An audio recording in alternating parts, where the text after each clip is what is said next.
everybody, Monica King, King's Titan Homestead. Welcome to my channel.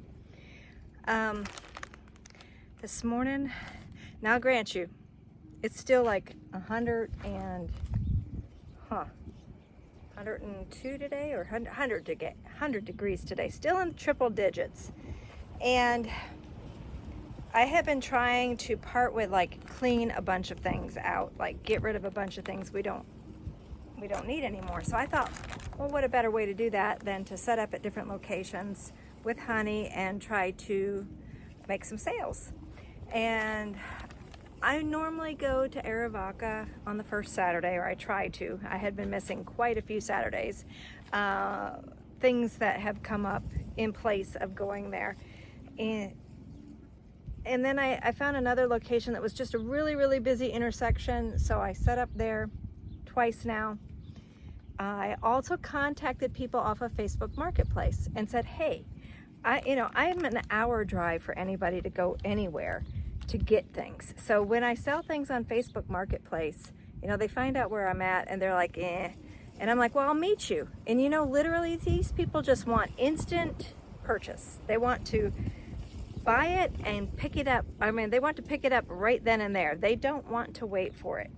So they find out where I'm at, and then they just skip me over. And I'm like, so then I started making this calendar where, hey, you want to meet me, this is where I'm going to be at on these days, so you can plan to come meet me. So I had some unique items that I had put on there, and I had people say, oh, I'll meet you there at that corner, it's like a little swap meet type thing. And they're like, oh, we'll meet you there. And literally today, with as busy on a Saturday, first Saturday of the month, and as busy as the traffic was, I had 2 people stop. 2. I can't believe it. I'm like, and all I've been talking about for this last few days, I'm the Arizona director for the Western Agricultural Society. And I serve on the board of directors for the Southern Arizona Beekeepers Association. And my brother, Ted, is with the American Honey Producers. He serves with them. We try to do as much as we can with volunteering and doing things for our community. And we're finding that the nonprofit organizations are lacking membership across the board. And that people are not renewing their membership, and people are not joining as their first time. And so I'm trying to interview different people and find out, hey, what is it? Why do you not, A, want to participate at all? Like, you don't even show up to meetings. And B, you don't volunteer when you are a member.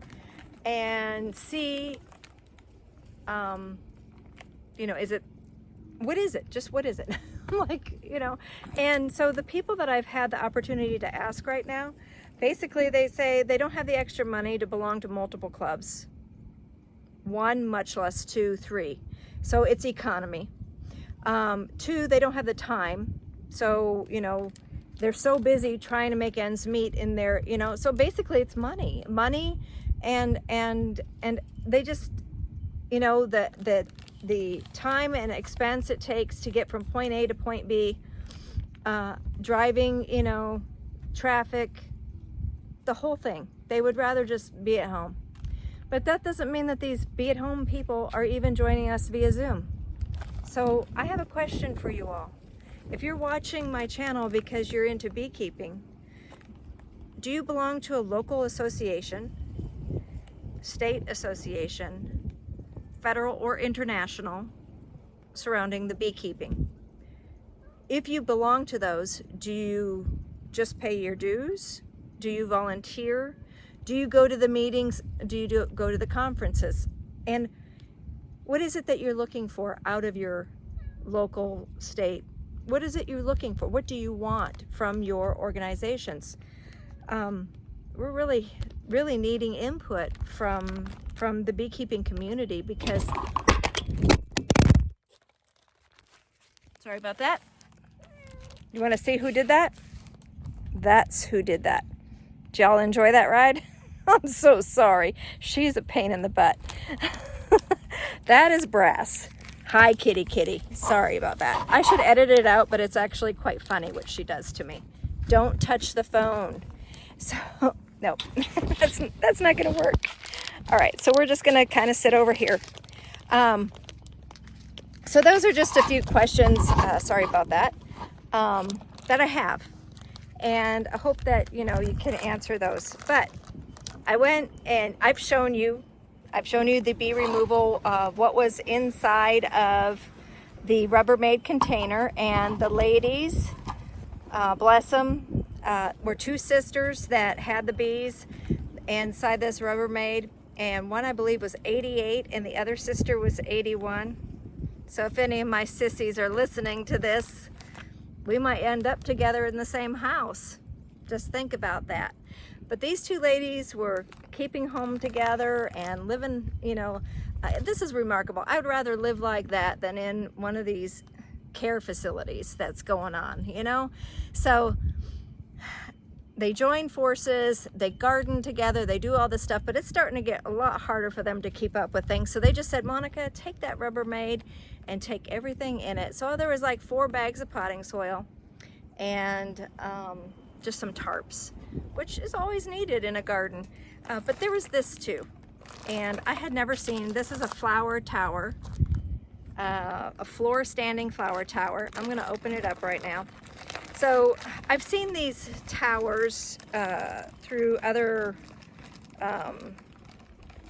channels, and they're, you know, they're expensive. I don't have $100 and some to put into a tower, and I get it, they're high quality. This is likely, you know, some cheapy thing, but let's take a, okay, I had to get a knife. I don't even see what company makes it. It's made in Vietnam. Why is that not surprising? That is not made in the United States. And let's see here. And you gotta assemble it. All right. Woo. Okay, so assuming that this is the bottom, they do have directions. So I'm gonna turn you all off for a second. I'm gonna throw this together real quick. You don't have to watch me. Okay, so far, kind of irritating to put it together, but it is working and it is pretty like flimsy. So what it is you got these long tube and then you shove this collar into that tube. So it was like do the white one and then put the blue one in and put the green one in and put the red and then the other black. And what it is that each one of these sections has holes in it. So what you'll do is you'll end up watering the tower from the top. Okay, so this is it so far. And so basically it says to use some really good quality potting soil. The thing with this is that I can see this drying out very, very quickly in our environment. So I'm going to give this a try, and I think what I'll do, because it's cool season starting, these types of planters are really good for plants that you do not want to have to wash a lot. So it'd be good if you had like a lettuce plug, a spinach, kale, you know, the time-consuming leafy vegetables. So, or strawberries. This would be good, you know, for strawberries if it didn't dry out very quickly, kind of thing. So what I'm gonna do is fill this up and keep it in the shade and wet it really well for a few days and then see if I can start some lettuce in it. If anybody wants to know why it's such a pain in the butt for me to water, it's because this is the water pressure. It is absolutely horrible. We don't have a pressure system. I'm gonna be standing here forever.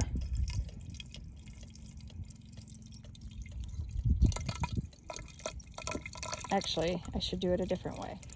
So, you see trickle? That's because it's 3 feet off the ground, and we are all by gravity. So, if you watch the trickle speeds up, the further lower I get, it's because, of course, more PSI. So basically, I need to get like a funnel and a bucket, fill the bucket with it lower, and then do this kind of thing. So if this, I probably need a funnel. I'm going to try to do this without a funnel.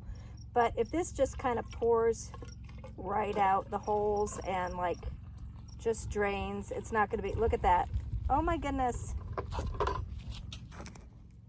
It's just like leaking everywhere. It's leaking everywhere. It's just pouring out. Oh, let's see if it'll eventually stop once I probably should have like made the soil wet first.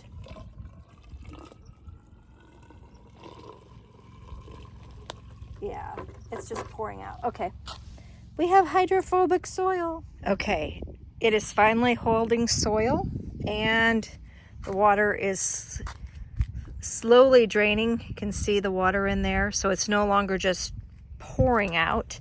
Kind of looks a mess right now because I don't have the water pressure to just hose this off and make it look all pretty. This is real, people. This is real homestead, no water pressure, things that we have to fix, so stick around for that.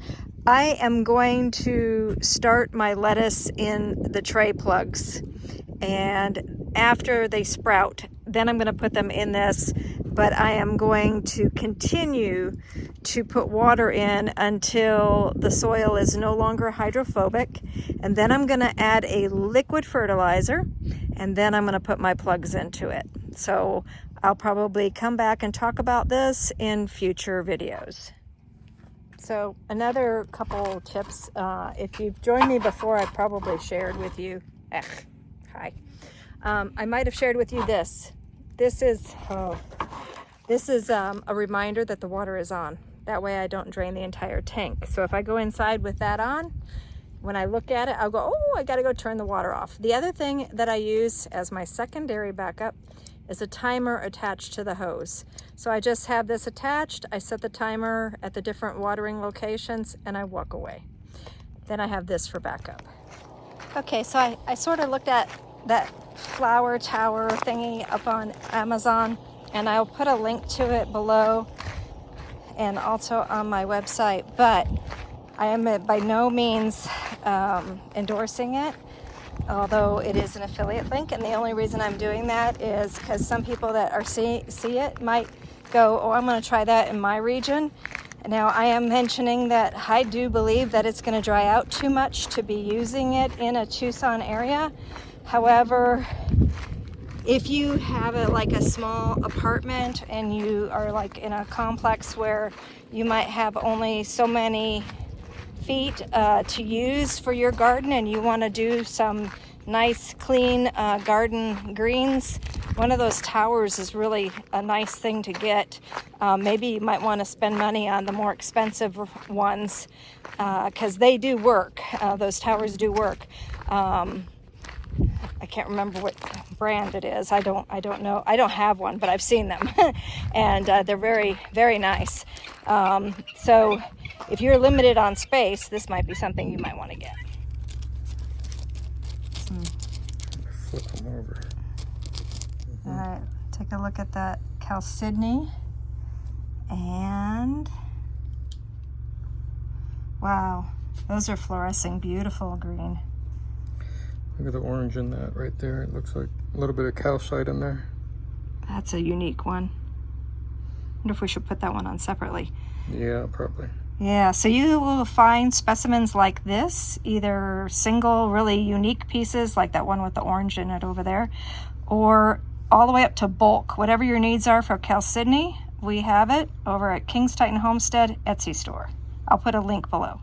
Hey everybody, it's the next day. I was kind of like looking at the video and I realized you might ask what happened to my face. And that was actually an infected bee sting. And so it's healing, going away. So yeah, ouch.